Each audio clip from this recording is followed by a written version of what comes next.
Hey everyone, welcome back. This is Mandy. My apologies, screen recordings are not the greatest resolution, but I'm going to make this file with you guys today on some basswood plywood that I got from xtool. And this is an earring stand.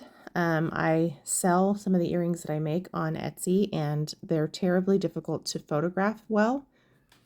And I like this file because it shows you how long the earrings are, and you can basically make it into a little stand so you can photograph them easier.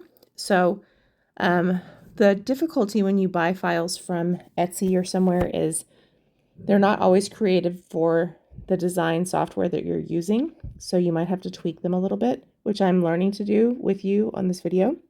So we're going under user selected material, we're going to select basswood plywood because that is one of the options.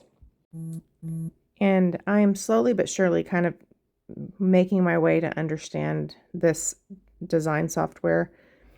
But this file has two components. It has a score or engrave, an engrave, and it has a cut. The cut layer came through as a score layer, so I had to change it. So there was some kind of trial and error on my part, but overall it worked out great. I used some Starbond glue to glue the pieces together, but then I learned that I had the glue but not the activator, which makes the glue set really quickly, which is really useful if you're going to glue something that stands straight up. So I since have ordered that. So anyway, I'm kind of learning along with you guys, but I have thought about making these available in my Etsy shop because for fluid artists that also sell their jewelry, I think this would be a really helpful thing to have. So we're just selecting our material, and then we're going to kind of troubleshoot together, and I will show you a couple action shots from the laser. I'm just going to save it real quick so I don't forget. And I think I'm going to customize this for pendants as well because I have a lot of pendants too. So to do that, I would just take out one of those circles for the earrings and move the earring circle that remains to the center. So I'll probably do that. Maybe I'll do that on a video so you guys can see it. Anyway, the downfall with screen recording is it's not the greatest resolution, so my apologies, but hopefully you can kind of see where I'm going. So at the bottom, those different colors are different layers. So you'll notice that what I have selected now says score. It should say cut. That should say engrave. The design on the right should say engrave, but those little circles, the slit, and the outline should all be cut. And it took me a minute to figure that out. I was like, maybe it's scoring at first. So I just kind of went with it because I thought, well, worst case scenario, I can come back and change it, right? But just be aware that when you purchase files or upload someone else's file that's intended to be kind of universal, you may have to tweak it a little bit. So when you're just getting started, that I think is probably one of the most frustrating parts about using a software is you're like, what the heck am I supposed to do with this? And a lot of the tutorials you watch are people using an older version of xtool. And so they're saying things like set the file to ignore, and you're like, where's that? And so that's one of the problems that I had. So I'm trying to share with you as I learn versus coming out here like I know everything, because I don't find that all that helpful if people don't share where they're like, oh, duh, this is where this goes. So that button that I just clicked, output, if it's on green, that means that you're not ignoring it. And that means that that's going to be part of this process. So if you hear someone say, set it to ignore, what they mean is they would be selecting that output to not be green.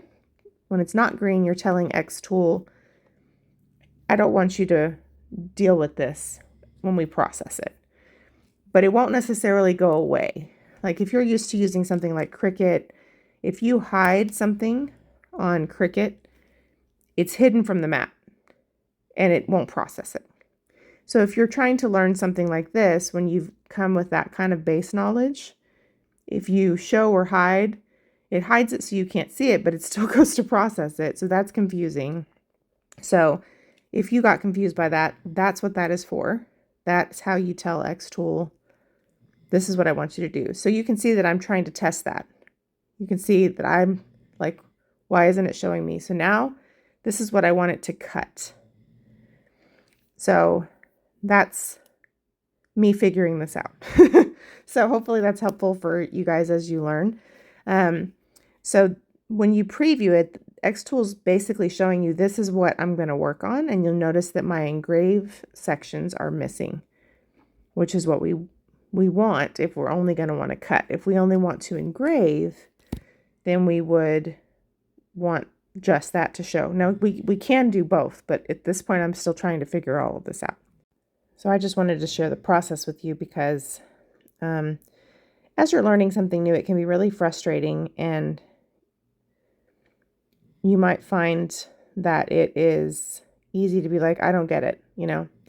So now, before we actually run the project, we frame it, make sure it's in the right place. And when we hit process, we go and press the action button in front of the machine, and then the machine processes it. So we are actually setting our area to show xtool where our material is on the surface.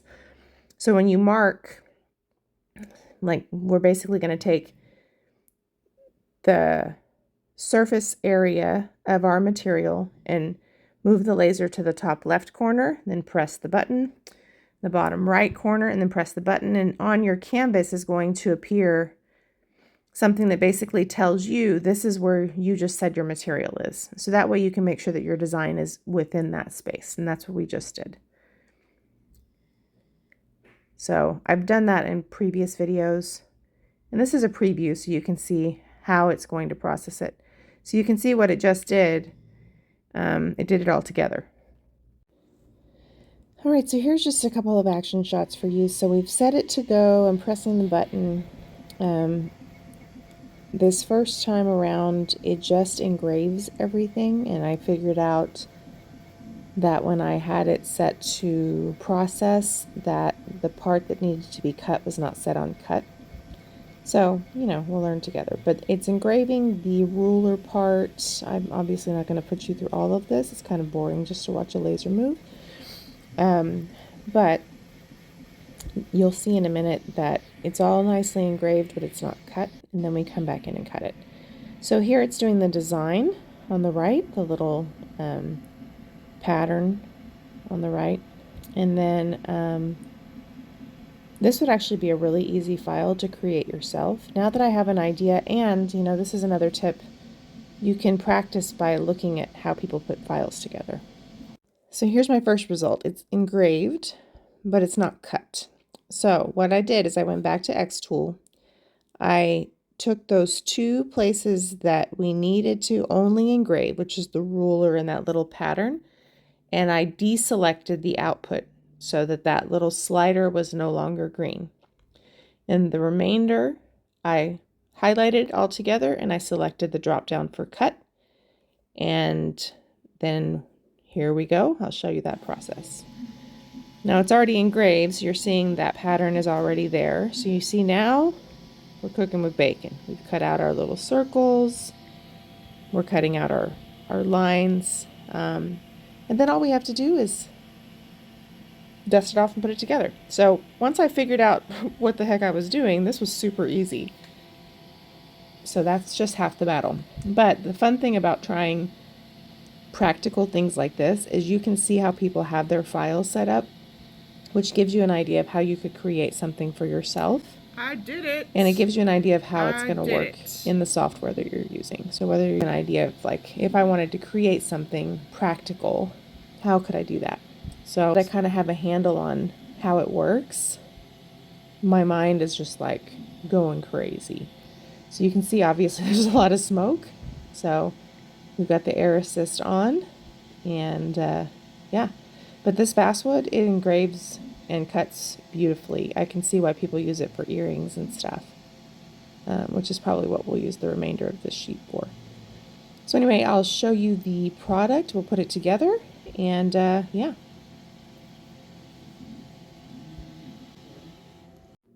Alright, so now we're just going to put these two parts together. I'm going to use Star Bond thick glue. It would work a lot better if I had used their activator, but I didn't buy it yet, and now I have it. So if you have the activator, you would just put it on the surface before you put the glue down, and then it's going to cause it to like instantly cure. And once it cures, it's not coming off of there. But you can see still pretty easy. I just kind of steadied it until it started to get tacky, and then I let it dry.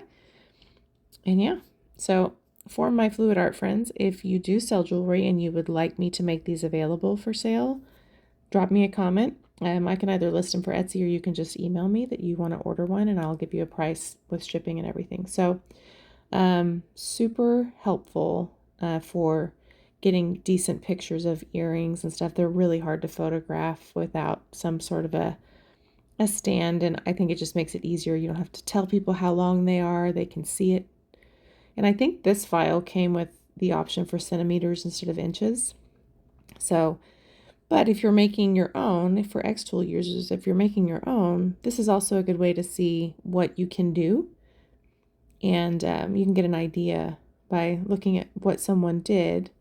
Like, how might you customize this if you made it for yourself? You could add your own logo to the existing file and have it engraved. I didn't do that because I didn't want it to take away from the jewelry, because some of my earrings are long.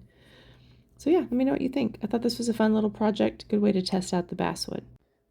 Okay, sorry about the blurry sides, but I just wanted you to see with earrings on what it looks like. I staged this to update a listing. These are holographic earrings, that's why they look so crazy. But anyway, you can kind of get the idea of what it would be like.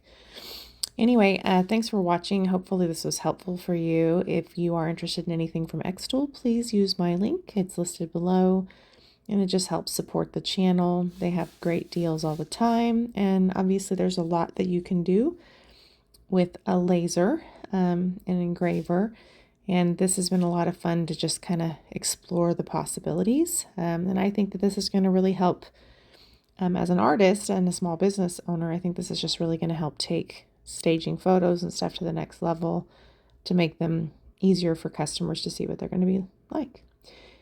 Anyway, thank you so much for being here, and I hope you have a great day. There's lots of discounts in the description box, so don't forget to check it out. Bye.